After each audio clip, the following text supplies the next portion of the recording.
Soyez salués dans le beau et précieux nom de notre Seigneur Jésus-Christ. Tirons instruction de cette méditation d'Ézéchiel 35, le verset 14 à 15.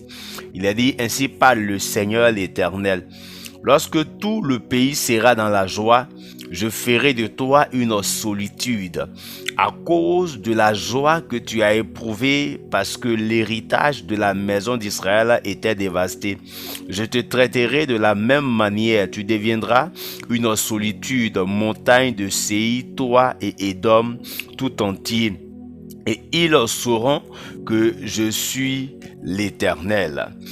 Ici, ce verset-là nous montre quelques raisons du châtiment. Et notons que dans ce chapitre 35 d'Ézéchiel, Dieu annonce le châtiment contre Édom, parfois appelé Séir, l'ennemi le plus acharné d'Israël. Voyons ici les raisons de ce châtiment. Ici, la première raison est l'hostilité perpétuelle d'Édom vis-à-vis d'Israël. Cette hostilité remonte depuis la haine éprouvée par Ésaü contre Jacob. On peut le voir en Genèse 25 jusqu'au chapitre 28. La deuxième raison, c'est le bain de sang qu'Édom a perpétré contre les Israélites quand ils essayaient d'échapper aux Babyloniens qui les maltraitaient. En plus de ces deux raisons, notons d'autres raisons. On a l'ambition d'Édom de s'emparer des territoires occupés par Israël et Juda. L'Éternel a en horreur l'orgueil. Sois humble devant Dieu pour éviter sa colère. Nous avons aussi la colère et la haine et l'outrage qui sont d'autres raisons de la ruine d'Édom. À présent, peut-être qu'il y a de la haine dans ton cœur envers ton conjoint, ton frère, tes parents, tes enfants, ton ami ou ton collègue.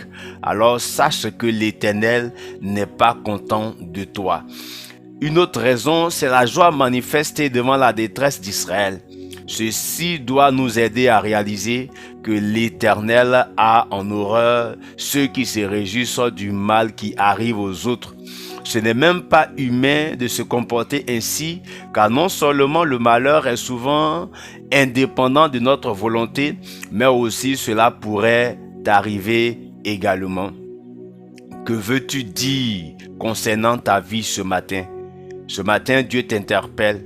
Ce qu'il t'encourage à faire, c'est Romains 12, le verset 15 qui le dit. Il dit, réjouissez-vous avec ceux qui se réjouissent, pleurez avec ceux qui pleurent. Alors ce matin, Dieu nous encourage à ne pas être hostile aux autres, à ne pas provoquer des bains de sang inutilement, à ne pas chercher à prendre la place des autres, car chacun a sa place dans la présence de Dieu, à ne pas laisser la colère, la haine animer nos pensées, notre être entier, et à ne pas nous réjouir du malheur des autres. Ce que Dieu nous demande de faire, c'est d'être aux côtés de ceux qui sont dans la joie et d'être aussi aux côtés de ceux qui sont dans les difficultés, afin qu'ensemble, en tant qu'être humain, nous puissions nous relever et avancer avec Dieu. Et cela est possible en Jésus. C'est vrai que en tant qu'être humain, cette réalité est difficile, mais en Jésus, cela est capable. C'est pour cela que Dieu a donné Jésus qui seul est capable de nous aider à nous réjouir avec ceux qui se réjouissent et à pleurer avec ceux qui pleurent. Si tu n'as pas encore accepté Jésus,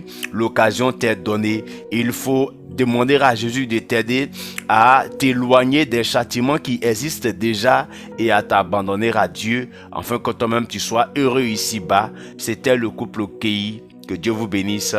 Amen.